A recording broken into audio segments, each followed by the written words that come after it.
Di Nanpov. Sebelum masuk ke ruangan papa, aku melihat sekilas ke arah Keira. Rautnya begitu datar. Dia sama sekali tak antusias ketika semalam papa menyuruhnya untuk datang ke kantor.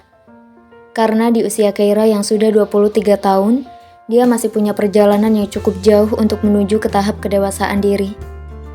Aku tahu, Keira sama sekali tidak menyukai kantor ini. Keira tidak suka jurusan ekonomi. Dia hanya terpaksa menjalankan permintaan papa dan mama untuk kuliah manajemen bisnis di Jerman, tanpa mau melawannya sedikit pun. Impian mulianya untuk menjadi seorang dokter terkubur begitu saja, karena statusnya sebagai calon pewaris tunggal Adinata. Dinan, Keira, sambut papa sambil bangkit dari singgasananya. Kami berdua pun duduk di sofa besar yang terletak di tengah-tengah ruang kerjanya. Entah apa maksud papa memanggil kami berdua ke sini. Bagaimana, Kay? Kantor ini banyak perubahan kan? Lumayan, Pak. Jawab Keira datar. Selama kuliah di Jerman, Keira memang jarang sekali pulang ke Indonesia. Makanya papa melontarkan pertanyaan seperti itu kepadanya. Lalu bagaimana dengan pembicaraan kita semalam? Bisa kita tentukan tanggalnya segera? Papa melirik kami bergantian. Aku menghela nafas panjang. Pertanyaan itu lagi. Kalau aku sih no, Pa. Aku menyipitkan mata sambil melirik ke arah Keira yang duduk di sampingku. Jawabannya singkat dan santai, namun sukses merubah air muka papa. Lalu bagaimana denganku? Kalau kamu di... Nah, benar saja kan papa langsung melontarkan pertanyaan yang sama kepadaku. Maaf, Pa. Aku tertunduk. Kami memang gak bisa menikah, Pa. Kami udah jadi saudara dari kecil. Bahkan sebelum aku mengerti apapun, Kak Dinan udah jadi kakak aku. Lalu bagaimana bisa kami merubah hubungan persaudaraan itu menjadi hubungan yang lain? Keira angkat bicara lagi. Papa menyandarkan punggungnya ke sofa. Menghela nafas panjang tanda tak menerima pertanyaan dari putri semata wayangnya. Mungkinkah kami berdua menikah dan menjadi sepasang suami istri? Rasanya mustahil. Kuperhatikan Keira yang sedang terhanyut dalam diamnya. Tangan kirinya menopang dagu. Makanan yang sudah dipesan setengah jam yang lalu belum juga dia sentuh. Sesekali rambut ikal sebahunya bergerak-gerak kecil dihembus angin yang masuk ke dalam kafe favorit kami. Kami berdua sering menghabiskan waktu untuk sekedar mengobrol di sini sebelum Keira kuliah ke luar negeri. Ada banyak hal yang berubah dari Keira setelah 4 tahun berpisah. Anak kecil ini wajahnya sudah kelihatan dewasa. Dia makin cantik dan tidak mau lagi aku acak rambutnya. Gimana kalau papa dan mama tetap memaksa kita untuk menikah, Kak? Aku tersentak dengan pertanyaan Keira. Kutatap matanya yang terlihat kosong. Kenapa kamu bertanya seperti itu? Apa kamu berubah pikiran dan mau menikah denganku? Di saat-saat galaunya Keira, aku masih saja mencandainya dengan pertanyaan konyol. Keira mengernyitkan keningnya dan menaikkan sebelah alisnya. What? Nikah sama Kak Dinan? Oh gak deh, aku gak mau. Dari kecil itu aku udah sama kakak, dan aku tahu gimana bibit bobot bebeknya kakak. Jadi aku gak mungkin menikahi pria yang sama sekali tidak masuk ke dalam list calon suamiku. Keira berdecak santai sambil menyunggingkan senyumnya. Wah, parah juga ya kriteria calon suami kamu. Aku aja yang udah nyaris sempurna seperti ini tidak masuk ke dalam list kamu. Yes, pede banget sih jadi cowok. Memangnya kakak mau gitu nikah sama aku? Cek, ya enggak lah. Kamu itu adik aku, Kay. Kita tidak mungkin menikah. Aku meyakinkan Keira supaya dia kelihatan lebih tenang menghadapi papa dan mama di rumah nanti. Makanya kakak cepetan cari calon istri, biar kita nggak diteror lagi sama mama dan papa. Iya, aku bakalan cepet-cepet nyari calon. Makanya bantuin dong. Aku yang bantuin? Ada. Gimana kalau sama Dara? Keira kelihatan bersemangat menyodorkan Dara untuk menjadi pendampingku. Aku menggelengkan kepalaku dengan cepat ketika nama Dara keluar dari mulut Keira. Sangat tidak mungkin aku menikahi Dara yang sifatnya 11-12 dengan Keira. Dua tikus kecil yang selalu menguntitku kemana-mana. Dua tikus kecil yang sering minta ditraktir makan. Dara adalah teman terdekat Keira semenjak duduk di bangku sekolah menengah. Dia sering main ke rumah, dan kami bertiga pun juga sering jalan bersama. Kembaran kamu itu? Oh, no. Aku tidak mungkin menikahi tikus kecil itu. Dara yang dulu sama Dara yang sekarang udah beda banget, Kak. Udah hampir 5 tahunan kan gak ketemu Dara. Dia sudah menyelesaikan studi kedokterannya di Australia. Dan rencananya, dia mau melanjutkan profesi di Indonesia. Kan kalau lulusan dari luar negeri, kalau mau kerja di sini harus koas lagi biar dapat lisensi. Sekalian dia juga nanti ngambil spesialis jiwa juga di sini.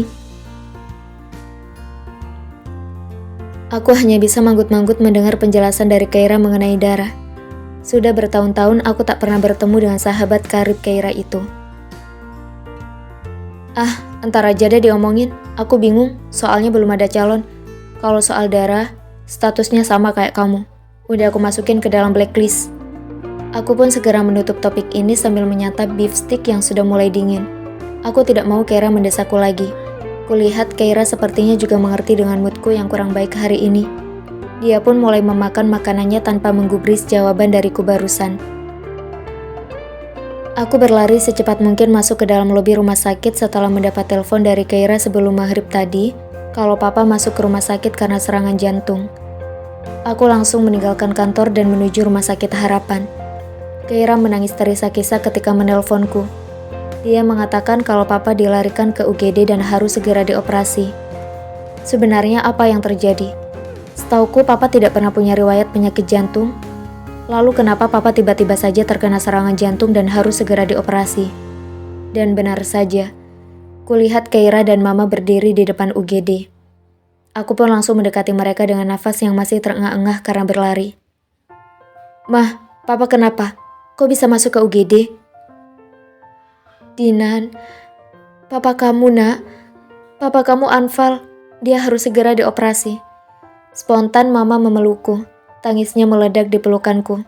Aku tahu bagaimana khawatirnya mama saat ini. Kulirik Keira menyadarkan punggungnya ke dinding koridor rumah sakit. Dia menjauh dari kami berdua, seperti ada sesuatu yang disesalinya.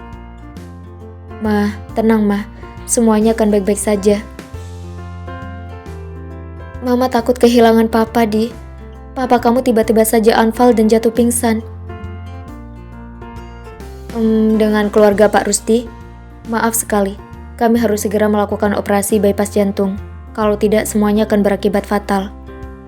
Ketika aku sedang meminta penjelasan dari mama apa sebenarnya penyebab papa anfal, tiba-tiba seorang dokter keluar dari ruangan UGD dan menemui kami.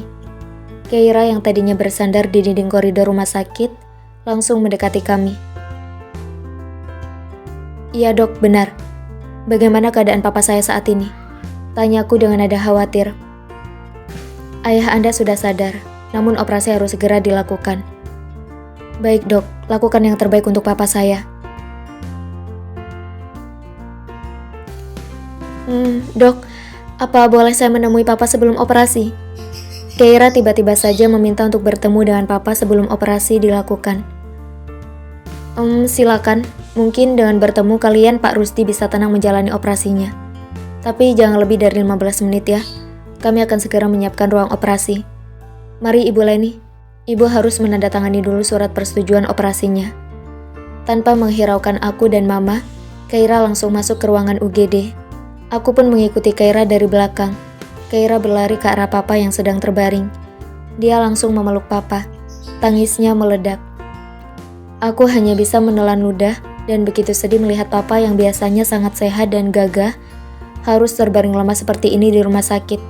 Wajahnya sangat pucat dan bibirnya sedikit membiru. Pa, maafin aku pa, aku salah. Aku mendengar permintaan maaf yang penuh penyesalan dari Keira. Apa yang sebenarnya terjadi di rumah tadi? Kenapa Keira malah minta maaf kepada papa? Apa Keira yang menyebabkan papa tiba-tiba anfal seperti ini? Dinan, mana Kei? Dengan terbata-bata, papa memanggil namaku. Aku pun kemudian berjalan mendekati papa dan berdiri di samping Keira. Keira menoleh padaku dengan penuh air mata. Tidak ada lagi wajah ceria seperti biasanya. Iya pa, ini aku. Papa bertahan ya, papa harus sehat. Aku menggenggam tangan papa begitu erat. Di, kalau seandainya papa pergi, Papa titip Mama dan Keira ya. Kamu harus jaga mereka berdua. Papa mohon, ujar Papa lirih. Hatiku terasa teriris mendengar permintaan Papa. Aku tidak mau kehilangan Papa. Aku begitu menyayangi beliau, karena beliau sudah aku anggap sebagai ayah kandungku sendiri. Papa ngomong apa sih? Papa harus sembuh. Operasinya akan berjalan dengan baik kok.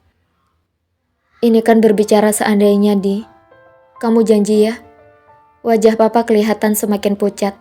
Aku pun mengiyakan permintaan Papa tanpa mau mempersulit Papa lagi dengan jawaban-jawaban yang keluar dari mulutku. Aku hanya ingin Papa segera sembuh.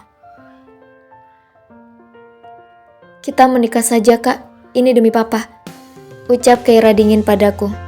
Tiba-tiba saja Keira mengajakku untuk segera menikah. Saat ini, kami berdua sedang menunggu jalannya operasi yang sudah dimulai 10 menit yang lalu. Kami duduk di kursi tunggu dengan wajah yang begitu khawatir. Sedangkan Mama pergi ke musola untuk menunaikan sholat Isya dan berdoa untuk kesembuhan Papa. Apa? Kita menikah?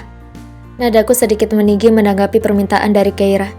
Dengan mata yang begitu sendu, Keira menatapku. Dia seakan memohon kalau aku dan dia memang harus menikah.